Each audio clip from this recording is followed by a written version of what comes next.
જવાબદાર તો નાગરિકો છે, કેમ કે એમને વોટ આપ્યા છે, આંધળાથીને વોટ આપ્યા છે. કેમ કે એમને મરવું જ છે. એમને ડેવલપમેન્ટ જોઈને વોટ નહીં આપ્યા, ખાલી એક સિમ્બોલ જોઈને આપેલા છે. તમે જોઈ શકો છો કે જ્યારે બી કોઈ વિસ્તારનું ઉદ્ઘાટન કરવાનું હોય, કશું હોય, તો એટલું સંઘારીને કરશે કે જાણે કે આ જિંદગીમાં રોડ તૂટવાનો જ નહીં. જ્યારે અમે લોકો કહેવા છે કે વિસ્તારના ઉદ્ઘાટન પછી જે નુકસાન થાય છે ને એનું ઉદ્ઘાટન કરવામાં આવે, એ વિકાસનું કરે, અમે વિનાશનું કરીએ છીએ.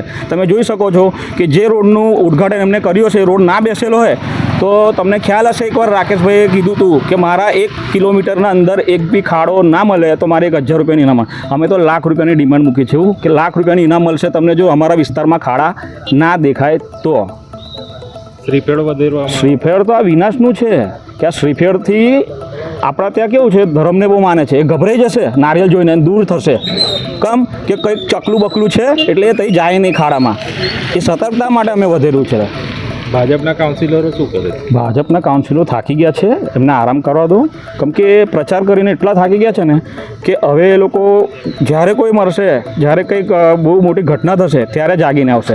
અને બીજી વસ્તુ કે અવારનવાર ઉદ્ઘાટનોમાં આવે છે એટલે એમને ડિસ્ટર્બ ના કરો તમે. કયો વોર્ડ ને કયો વિસ્તાર? 12 નંબરનો વોર્ડ છે, બિલ કલાલી રોડનો વિસ્તાર છે. અને આ 12 નંબરનો વોર્ડ એટલે 12 માસની સમસ્યા છે. અમારા વોર્ડને 12 નંબર કેમ કીધું છે કે 12 માસ તમારા સમસ્યા રહેશે. અમારા બિલ વિસ્તારમાં બહુ સરસ કામ થયેલું છે કે તમે જે રીતે જુઓ છો, મેયર, કમિશનર સાહેબ જે આજવા જઈને જે પૂજાપાઠ કરે છે જે વરસાદ લાવવા માટે, એ એટલી જ પૂજાપાઠ અહીં કરી હોત કામગીરી બાબતે તો આજે આ રસ્તો અને ડ્રેનેજ લાઇન જે કામ કર્યું છે એ સારું રહ્યું હોત. અને કમિશનર સાહેબને બી કહેવા માગું છું કે જેટલા ગરબામાં તન મન ધનથી તમે જે કામ કરી રહ્યા છો ને એટલું કોર્પોરેશનના જે અધિકારીઓને કહીને કામ કરો અને કામ કરાવડાવો તો ખબર પડે કે આ વિસ્તારમાં શું પ્રોબ્લેમ છે.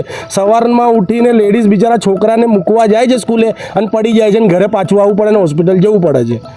કયો વિસ્તાર છે? બિલ વિસ્તાર છે. સોસાયટી કઈ છે? સોસાયટી આ પ્રકૃતિ વિલાની પાછળ અને રોઝડેલ વાટિકાની બી પાછળ. અચ્છા, હજુ વરસાદની તો શરૂઆત થઈ છે, પહેલો જ વરસાદ છે ને 1 ઇંચ વરસાદમાં આવી હાલત છે તો આગળ તો હજી આખી સિઝન કાઢવાની છે. હા, એ કહેવાય એવું છે કે કુદરતની પહેલી T20 મેચમાં વડોદરા કોર્પોરેશન 0 પર ઓલ આઉટ થઈ ગયું. જે ઝીરો કામગીરી ઝીરો છે કોર્પોરેશનનું. અધિકારીઓ બી ઊંઘે છે અને કોર્પોરેટર તો હવે યાર બહુ જ ચૂંટણી મહેનત કરી છે એટલે આવે જ નહીં. એ તો 31માં જ આવશે. એમને તો બહુ કામ કર્યું છે ચૂંટણીમાં.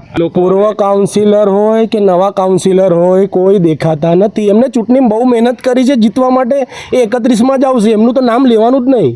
એ તો બહુ સરસ કામ કરીને ઊંઘે છે આરામથી. તો વિસ્તારના વોટ ફોકટ ગયા? હા, ફોકટ ગયા.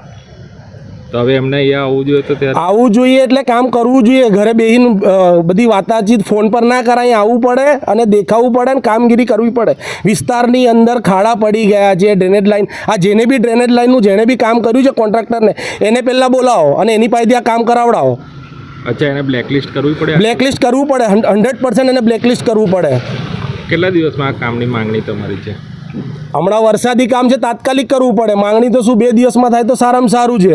અને હું આપણા વડોદરાના કમિશનર મ્યુનિસિપલ સાહેબને કહેવા માગું છું, મહેશ સરને, કે તમે હજુ બી કોર્પોરેશનના અધિકારીઓને એ લોકોને થોડા મિટિંગ લઈને કહો કે કામ કરે. એ જ કહેવા માગું છું કે ઝીરો કામ છે. બિલ વિસ્તારમાં, કલાલી વિસ્તારમાં, અટલાદરા વિસ્તારમાં ઝીરો કામ છે. કશું કામ નહીં. ખાલી કહી દે છે કે કામ થઈ ગયું. આ પહેલા વરસાદની અંદર કોર્પોરેશન 0 પર ઓલ આઉટ થઈ ગયું.